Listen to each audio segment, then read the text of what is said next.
શ્રી સ્વામિનારાયણ ભગવાનની જય. આજે બાળકોએ દીવ ભાવને જડીઓ વરસાઈ. એક એક વાક્ય, એક એક શબ્દ દીવ ભાવ પર બધું હતું. અને એ નિર્દોષ બાળકો બોલે ત્યારે અંદર ભગવાન બોલે છે. એ શ્રીજી મહારાજે વાત કરી કે સંતો હરિભક્તો દિવ્ય છે અને એ દિવ્ય છે બરાબર, પણ નિર્દોષ છે. સંતો હરિભક્તો નિર્દોષ છે અને એમને નિર્દોષ જાણવા, પછી નિર્દોષપણાની વાત બીજાને કરવી, એમાં અમારો અત્યંત રાજીપો છે.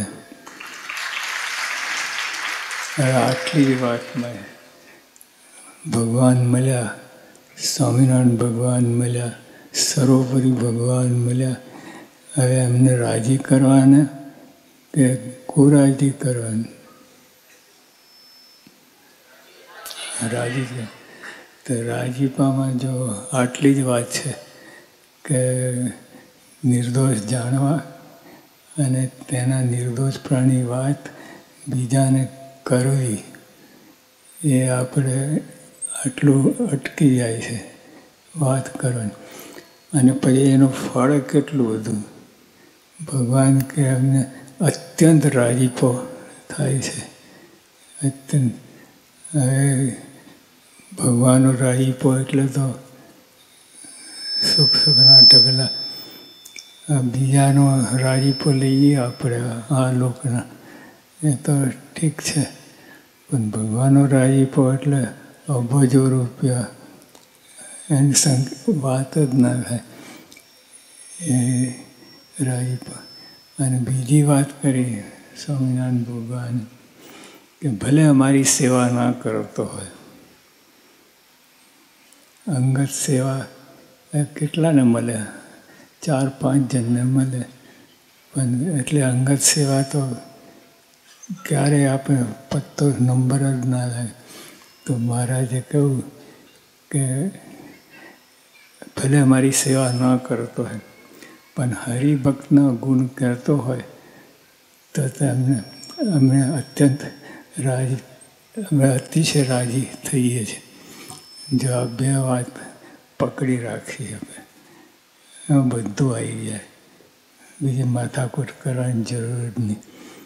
હરિભક્તો સંત નિર્દોષ જાણવા અને નિર્દોષપણાની વાત બીજાને કરવી, ત્યાં અટકીએ છે એ આપણે બાઉન્ડ્રી ક્રોસ કરી. અને ભલે કંઈ સેવા ન કરવી, પણ હરિભક્તના ગુણ કહેતો હોય. આપણે બધું મિક્સચર છે, ગુણ કહીએ, અવગુણ કહીએ, બધી ધમાલ ચાલે. પણ કેવળ હરિભક્તોના ગુણ કહેતો હોય તો એમને અમારી અતિશય સેવા કરી એમ માનીએ છીએ. અતિશય ભગવાન મળ્યા પછી ભગવાનની સેવા કોઈ પણ પ્રકારે. જો એક બાળકે વાત કરી હતી કે છેટુને પાસે એ કોઈ મહત્ત્વનું નથી, ભગવાન તો બધે છે. એટલે જે દીવ ભાવ રાખે એ ભગવાનની પાસે છે.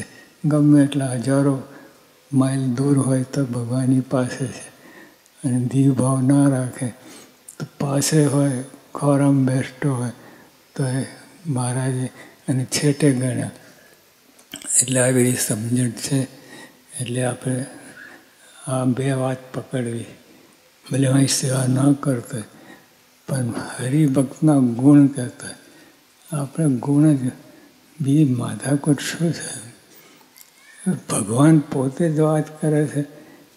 એમને ડર, બીક નથી લાગતી કે આ મારાથી આગળ વધી જશે, ભગવાન નિશ્ચિત તો દરિયા જેવા છે, અને ચકલી કેટલી વીણી પાણી પીએ.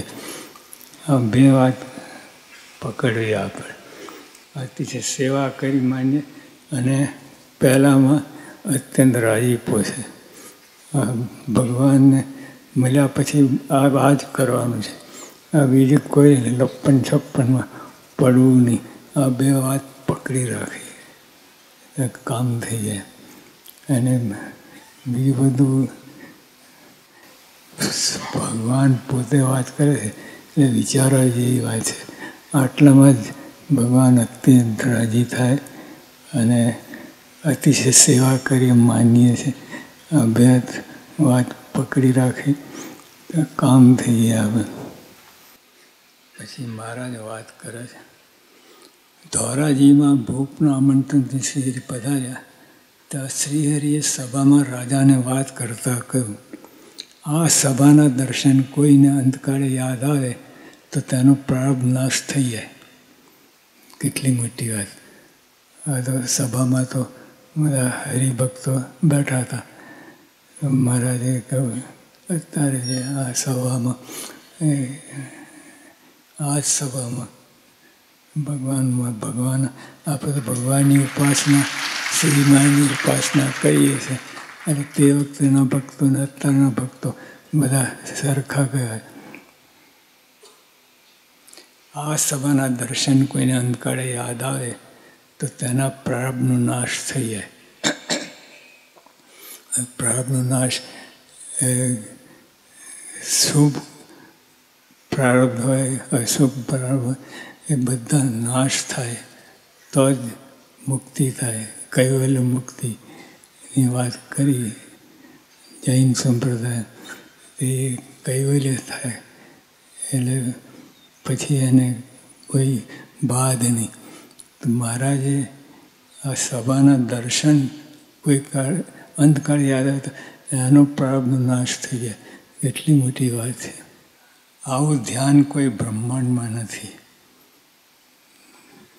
આવું ધ્યાન એટલે જે હરિભક્તો એને સ્મૃતિ થઈ આવે અંતકાળે એ વાત કરે. આવું ધ્યાન અને ભગવાનનો સંબંધ છે.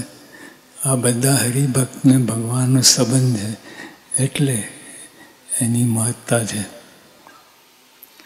આવું ધ્યાન કોઈ બ્રહ્માંડમાં નથી. આ સભાનું ધ્યાન અવતારો ધરે છે.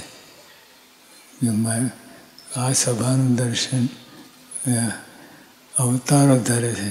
પછી મહારાજ કહે અમે એને મુક્તોપણના ધ્યાન કરીએ છીએ. ભગવાન પોતે ભગવાન જાય ક્યાં? ભગવાન આપણે ભગવાનની ઉપાસના છે એટલે આપણને જ યાદ કરે ને, બીજા કોને યાદ કરે? તો જો મહારાજ બધાની વાત કરી. આ ધ્યાન બ્રહ્માંડમાં નથી. એટલે આવી પ્રકારનો આટલું ફળ આપે એવું ધ્યાન કોઈ બીજા ધ્યાનમાં ના મળે. અને ભગવાનની આપણે આ ઉપાસના કરીએ છીએ, ભગવાનનો સંબંધ છે એટલે ભગવાન પણ વાત કરે કે આવું ધ્યાન કોઈ બ્રહ્માંડમાં.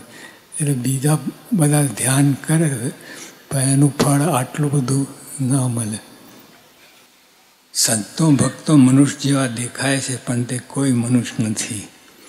જો આ બહુ મોટી કલમ.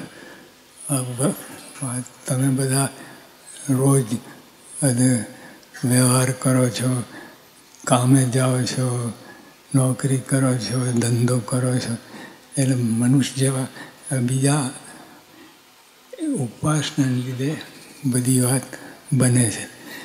તમારી ઉપાસના એવી છે એટલે મહારાજે કહ્યું કે આ કોઈ મનુષ્ય નથી. દેખાય છે મનુષ્ય જેવા દેખાય છે એટલે બધી તકરારને કુસ્તી પણ થાય છે. પણ મહારાજે કહ્યું કે ભગવાનનો સંબંધ છે એટલે કોઈ મનુષ્ય નથી. સંતો ભક્તો મનુષ્ય જેવા દેખાય છે પણ તે કોઈ મનુષ્ય નથી. અમે કહ્યું તો જીભ દાબીને બોલીએ છીએ. મહારાજને તો ઘણું કહેવું છે, ઘણો મહિમા આપણને કહેવાય છે, પણ જીભ દાબીને બોલીએ છીએ. કેમ? કારણ છે, જીવ દેખીએ છે તેવું કહેતા નથી. અપાર વાતમાંથી તલભાર જેટલી બીજાને મનાય તેટલી કરીએ છીએ. બીજાને મનાય એટલી મહારાજ મોઢું ખોલે છે. બીજા ઘર જેવું છે, આ મનુષ્ય કોઈ નથી. એટલામાં જેટલી વાતમાં કેટલું બધું ગડબડાટ થઈ ગયું. કોઈ મનુષ્ય નથી અને દેખાય છે જંગળ જેવા મનુષ્ય, પ્યોર મનુષ્ય દેખાય છે. અને મહારાજ વાત કરે છે કે આ કોઈ મનુષ્ય નથી, ભગવાનનો સંબંધ. એટલે ટૂંકમાં નહીં તો આવી વાત ના કરી તો ભગવાનનો મહિમા ઓછો થઈ ગયો કહેવાય. પણ ભગવાન તો અપાર ને અપાર છે, અપાર ને અપાર. ભગવાનમાંથી કાંઈ ઓછું થાય એવું નથી. પણ ભગવાન આપણને વાત કરી દેખે છે તેવું કહેતા નથી. અપાર વાતમાંથી તલભાર જેટલી બીજાને મનાય તેટલી કરીએ. પણ વિમુખને તો તલ પણ મેરું જેવડું દેખાય. આ તકલીફ આવે છે. મહારાજ જીભ દાબીને, જીભ જાલીને વાત કરે. બહુ મહિમા કહીએ તો આપણે હરિભક્તોને પણ બગાડ થાય બહુ મહિમામાં. અને પછી જો મહારાજે વાત કરી, આ બહુ સમજણ જેવી વાત છે. અને બાળકે વાત કરી કે આ દેહની સ્થિતિ જેવી છે એવી રાખવી. એટલે બીજે બધું ગડવા આ થાય છે કે આત્મા સો પરમાત્મા, હમ ભી બ્રહ્મ હૈ વો ભી બ્રહ્મ. એટલે પછી લોચા લાપસી વધે. પછી એ તો હીણ વૃત્તિમાં જ મન જાય. એટલે મારે કહું, તમે સ્ત્રી છો પુરુષ છો એ ભેદ ભાવ રાખો. ભલે દીવ ભાવ, બધાને દીવ માનીએ, પણ આ ભેદ રાખો. કેમ કે છે જ આ ભેદ છે જ. અહીંયા મનુષ્ય તન ધર્યુંને આ ભેદ છે જ. એટલે એ વાત નહીં તો બધું ઘણો અનર્થ થાય એવું છે. આ વાત ના સમજીએ, ધર્મ નિયમ ના રાખીએ, ઘણો અનર્થ થાય એવું છે. એટલે મહારાજે કહ્યું આ બધા ધર્મ નિયમમાં રહીને આ બધું દીવ ભાવ જેટલું રાખવો એટલું રાખવું, જેટલું રાખીએ એટલે લાભ છે. જે ઉદ્ધવ જેવા ભક્તો છે તે તો સત્સંગની બધી જ વાતને દિવ્ય સમજે છે. ઉદ્ધવ એ એકાંતિક ભક્તો, એવા એકાંતિક ભક્તો હોય, ઉદ્ધવ જેવા ભક્તો હોય તે બધી વાતને દિવ્ય સમજે છે. બધો વ્યવહાર પણ દિવ્ય સમજે છે. હરિભક્તોનો વ્યવહાર હોય એ પણ દિવ્ય સમજે. બધે ભગવાનનો સંબંધ થયો એ બધી રીતે, બધી પ્રકારે એને દિવ્ય સમજે છે. ભગવાનનો સંબંધ થાય તો તે દિવ્ય છે એમ શાસ્ત્રમાં કહ્યું છે. તો પણ દેહનો વ્યવહાર હોય તે પ્રમાણે ચાલવું જોઈએ. દેહનો વ્યવહાર એટલે આ સ્ત્રી પુરુષ મર્યાદા, જગતની સ્થિતિ જે પ્રમાણે બંધાઈ છે તે સ્થિતિ રાખીને દીવ ભાવ સમજવો. એટલે નહીં તો ઘણો બધો અનર્થ થાય. અને થાય છે, થયું છે. એટલે મહારાજ આ ચોખવટ કરે છે. આવી આપણે દીવ ભાવ રાખવામાં પણ જે રીતે સ્ત્રી પુરુષ હોય એ રીતે સમજીને પછી દીવ ભાવ ગમે એટલો રાખીએ એટલો લાભ થાય. જગતની સ્થિતિ જે પ્રમાણે બંધાય છે તે સ્થિતિ રાખીને દીવ ભાવ સમજવો. તે સ્થિતિને તોડે તો આધુનિક જાણવો. પછી આ મર્યાદા તોડે આધુનિક જાણવું. આ મહારાજે આ ખાસ દીવ ભાવ રાખવાની વાત કરી, પણ આ મર્યાદા સમજીને આ દીવ ભાવ રાખો. સદાનંદ સ્વામી મહારાજ.